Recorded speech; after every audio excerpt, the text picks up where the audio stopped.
back to Alcohol Content. You might have heard it from Rick, but we are doing a battle of some 12 years, okay? But before we get into that, let's introduce. I already said his name, but it's Rick.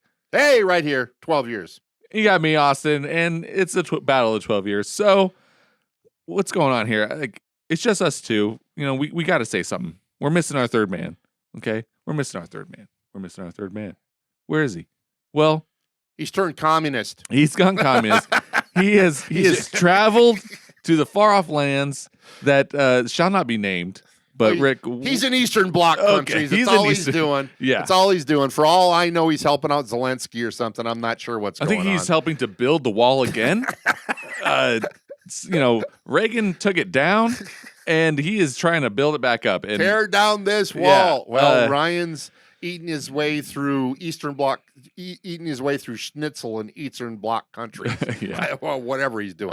Little do we know, we didn't know we had a commie among us, and he's gone now. So we've expelled him to his natural countries. He's gone red. He's trying to find his home. So while he's gone doing that, we are, making the best episodes we've ever made.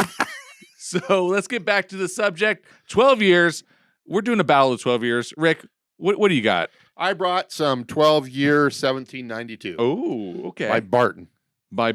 All right. 1792, 12 years. So it's 12-year bourbons. What did you bring? Well, there's a bourbon that everyone should know and that everyone probably buys, but a little Knob Creek 9-year, but I'm going to bump it up a few years. Ooh, little Jim Beam 12. We got some Knob Creek 12-year, okay, folks? It's getting wild. It's getting old. We got 12 years here. So, this is something that we've been wanting to do for a little while. It's Barton, which we love. Barton makes great products.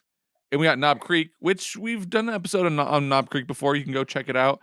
A little smoky, maybe. A little woody. But I think we got a good battle here today, Rick. Well, we're going to find out. I mean, we enjoy Knob Creek Jim Beam product. We definitely enjoy 1792, but we've never done the 12-year, the 12-year versions of each. Yeah, that 12-year itch. We got to have the 12-year 12-year itch. I've never heard of the 12-year itch, but I have now, evidently. It's like, let's give it a go. 1792. So the 12-year 1792 is at it's a little less proof, 96.6, and I believe the Knob Creek 12 is 100 proof, right? Yeah, which is classic Knob Creek. Yeah, classic Knob Creek. Not bottle and bond, but we are 100 proof. We are fans of Knob Creek 9 for sure. So we're starting with the Barton. Yeah, the 1792, which is the year Kentucky became a state. That's why it's 12 years ago. What year is it again? So, wow. Yeah, that smells good. Yeah. That gives me some vanilla ice, like vanilla bean ice cream. Vanilla ice. Yeah. Vanilla that gives some ice baby. Baby. Ding, ding, ding, ding, ding, ding. Ding, ding, ding, ding, ding, ding. Yeah. Ice baby. Which, by the way, if you haven't, check out Jim Carrey doing a parody of Ice Baby. Yeah. From the old show in Living Color or whatever. It is hilarious. It almost looks like the dude that did Ice Baby. It's hilarious. It is great. He kicks his shoe up and he catches it and puts it back on at the perfect time. And it's Jim Carrey, classic Jim Carrey. Young Jim Carrey. Yeah. Wow, the nose on this is pretty amazing. It's like a warm vanilla ice cream. Like you put it in the microwave. I don't know why you put ice cream in the microwave, but it's very homey and delectable on the nose. So I'm getting a little on the nose. I'm getting a little citrus too. That's interesting. You're there's definitely vanilla on there for sure. It's triggering some memories of some vanilla bean ice cream, but yeah, citrus. It's kind of the the acidity is kind of bringing out some citrus notes. Yeah. And on the 1792 doesn't disclose their mash bill, but reportedly it's a fairly high rye mash bill for this 12-year, 15 to 25% rye. So that's fairly high rye mash bill, but it's still bourbon. So yeah, and I can't detect that on the nose right now. So we'll see how that rye. I'm we'll not see getting how it comes across on the palate. But 12 years, that's that's 12 years for bourbon. That's getting up there. Ooh, interesting. So that was like, I just had my first taste. It's kind of relaxed and sweet. This is, what was the proof on this again? 96.6, I think. Okay. Now, we're kind of, we end up drinking higher proof stuff. So 96 is close to 100 proof, but it kind of feels a little smooth and nice. It's not like it's lacking proof or anything. It's easy drinking and sweet. And I keep getting, I've only had one sip, but it keeps giving. Yeah. I'm getting like a buttered popcorn kind of flavor. Yeah, definitely butter going on there. Some sweetness. Some wood too. There's a little wood. Yeah, there's a little wood, but that wood balances that richness out and that sweetness. Interesting. This is like surprisingly sweet. I don't remember the last time I had this year. It's been quite a while, yeah, for me. But man, this is like almost kind of challenging Buffalo Trace with the sweetness. Yeah. Wow. But I think that wood does a pleasant little wood note that's not overpowering, but helps with the balance. Well, now I'm getting quite a bit of wood. Now that I've had a few sips, more wood. It's sweet and wood. It's like bam and bam. Yeah, exactly. And I wonder if the 90 some proof, 96, you said? 96.6. Yeah, almost 97. Taking you all the way back. You know, and maybe could use a little percentage more. Proof heist. Proof up. Proof upping the proof. There we go. Words are hard. So the wood's starting to settle in. And this one thing that's interesting for me especially, and I'm sure for everyone else who's drinking, the wood is exponential. Wood builds on wood. It just keeps going. And I've hit the point to where the wood is overtaking my tongue. Overtaking it. So you keep getting, with every sip, you're getting more wood. And my tongue is kind of numb with the wood. So based on that, because I definitely have tasted more wood too. Cleanse my palate a little bit. I'm getting a little orange in there, along with vanilla and sweetness, some corn syrup sweetness, and then I might not go quite as far as you to say sweet wood, but there's definitely that profile, right? I think it blends into it a little bit more. And there's sweet and wood. There's a few things going on with the sweetness.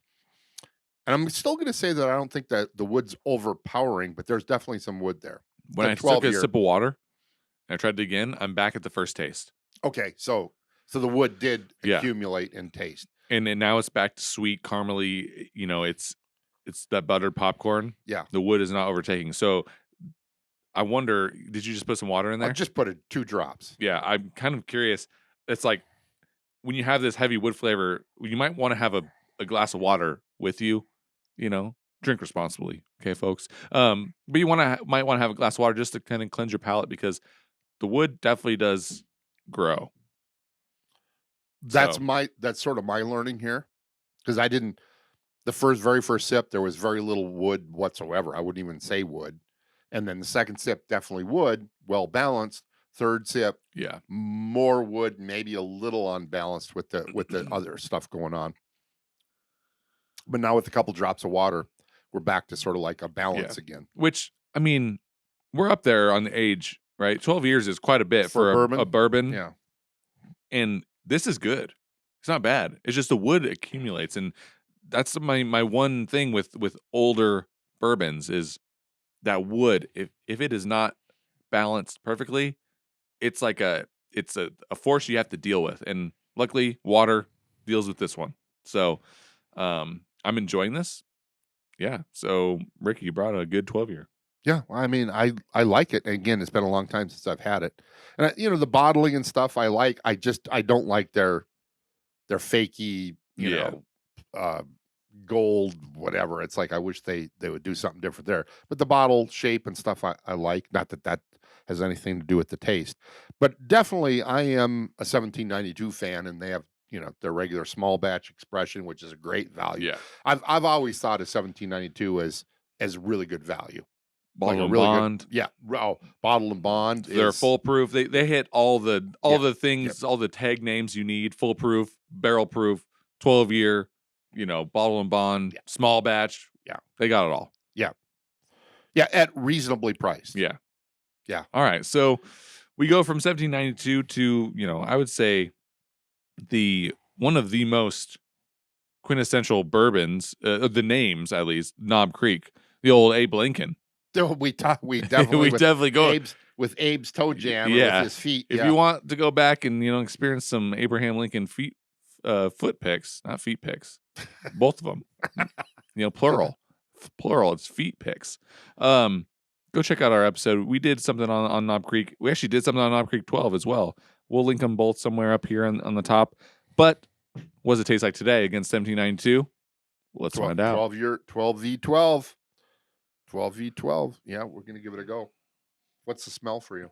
After the 1792 is kind of interesting because that buttered popcorn is kind of hanging around, and I might want to try and clear my palate a little bit more on my tongue. But to me, this seems on the nose, just on the nose, a little more astringent, and I'm not astringent in a bad way. Just there's a little, and proof wise, it is 100. Yeah. I mean, it's very close to proof, 96.6 for the 1792 versus 100 for the Knob Creek.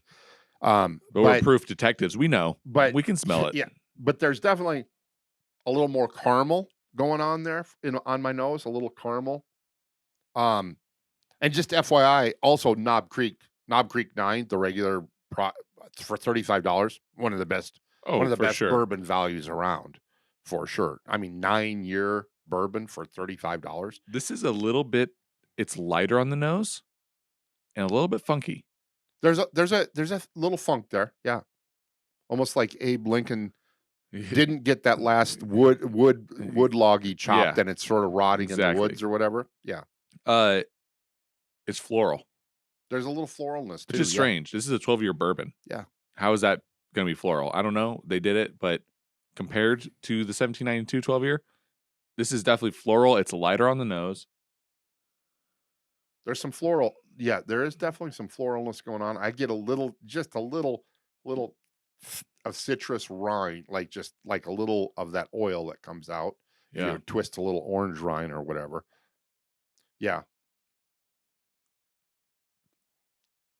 Okay. Wow. These are very different from each other. Well, and mash bill wise, so we do know the Knob Creek mash bill, and it's going to be it's a higher percentage corn. So it's 75% corn, 13% rye, 12% barley. So there's less rye in, I mean, we don't know the exact 1792 mash bill, but purportedly there's considerably less rye, therefore more corn in the Knob Creek.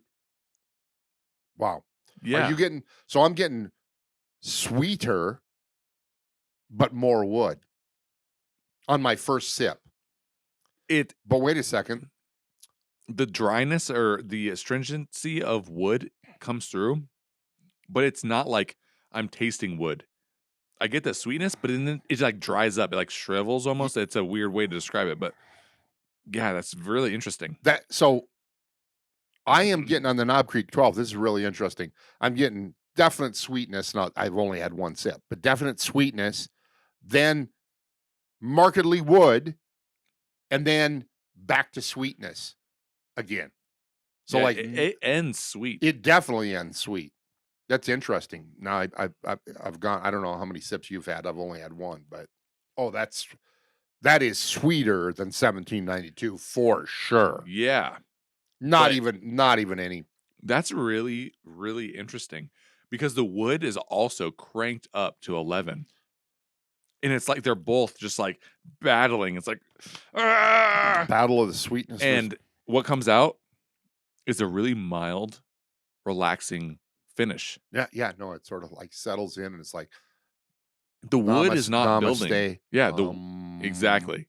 This is a yogi inspired bourbon. Okay, this is namaste. This is Om. Wow. Yeah, I did not expect this. I mean, we're Knob Creek fans. We're 1792 fans. 12-year is definitely getting up there in the bourbon.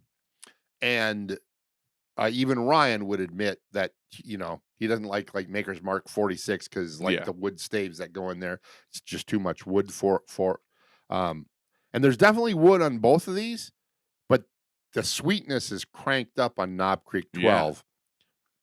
Which is surprising. So we did an episode on this. Yes. It's been up there in the top of the screen here. You could have viewed that, but we've also had this outside of it, and I've had trouble with the wood on Knob Creek 12. Now, the order always matters, right? Yes, good point. And Knob Creek 12 has, in my opinion, a lot of wood flavor, and it's kind of detracted from what I thought originally about this bottle. But after 1792, this is really freaking good. This is the best that it's tasted. That's what I'm surprised about. Again, Knob Creek fans. Yeah. But when I had Knob Creek 12 by itself, it was like, would you get the wood stave out of my mouth? But compared to 1792, there's that sweetness. Wow. That extra corn sweetness or whatever. That's why I just poured us a little more 1792. I'm not trying to, it is what it is. I'm going to call it the way it is on this day at this moment in time, head to head.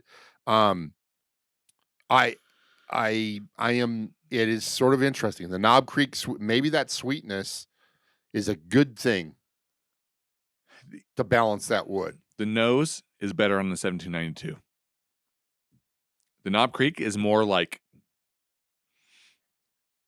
it's more precise and kind of like, it's almost setting you up for the opposite. Like it's kind of hard to describe. The Knob Creek nose is a little bit astringent and straightforward. It's not super sweet, but then the taste is really well balanced. The 1792, the nose. Nose wise 1792 has it. But I don't drink with my nose. Well, we're about to, part of it. Give me 1 second. 1 second. Yeah. I'm about to die here, folks, okay? But I do it for the podcast. 1792 nose is better. Oh, yeah. This is fun. Knob Creek 12 nose, more astringent, for sure. That higher rye, so it's the higher rye in 1792, so it's not as sweet. Yeah. But there's sweetness, for sure. It's a little smoother, though. Yeah, it doesn't.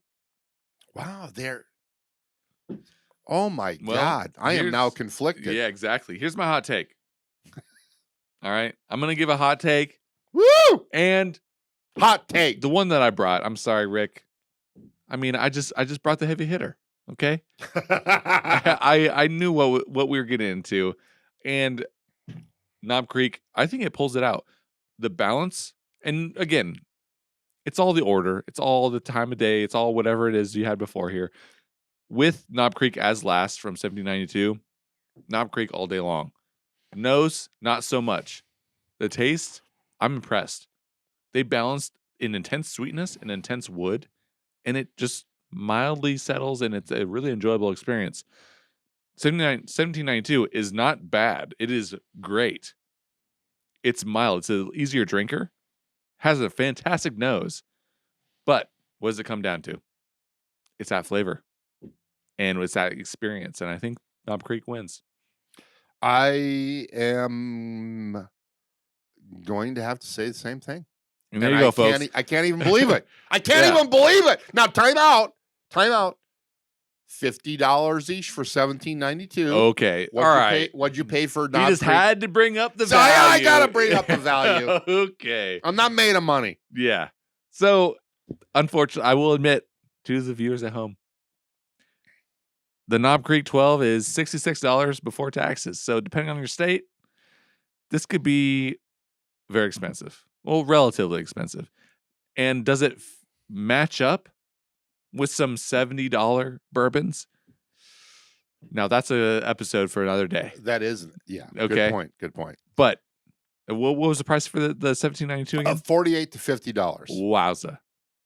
Now, but, we're not talking a huge price difference. It's like a 30 some difference. Knob Creek wins it on taste. 1792, that's a value. So, what we're telling you here, folks, is conflicting information. Okay. Wait a second. Oh, you're mixing them. All right. What's happening? Let's mix them together. Yep. This is 24 years Yeah. for drinking. Here's a random Rick's mix for you. And now I'm confused. Yeah. No, I'd go with Knob Creek 12. Yeah. Which I sort of surprised because it was too woody for me the first time, but that sweetness comes back. It starts sweet. I think the price reflects the way it's put together. So Yeah. Abe Lincoln for the Abe win. Lincoln, Knob Creek folks, you go out. You got a little extra cash. Well, Knob Creek 12-year. I'll warn you, it could get pretty woody. So be warned. Yeah, it's gonna raise the table a little bit. Okay, here, pitch a tent. It's getting pretty wild. Both are fantastic. The price range is a little different, but what wins today? Knob Creek 12. All right, Abe folks. Lincoln. Well, you like the episode because you like this episode. Okay, so you like it. You like it. Like. Press that like button. Press the subscribe button because you want to see more. You comment. Let us know do you have any other 12 years that you want us to try? Anything that you're like, that's gonna blow that out of the water, or maybe you're like, I have a shitty whiskey that these people should try on air because it's so bad. Let us know. We will try it. We'll get it. Biohazard. Exactly. We'll slap a biohazard sticker on it, just like that Pendleton Rye, which you can see that episode up at the top, wherever it is. Outside of that, folks, I think we're done here. So.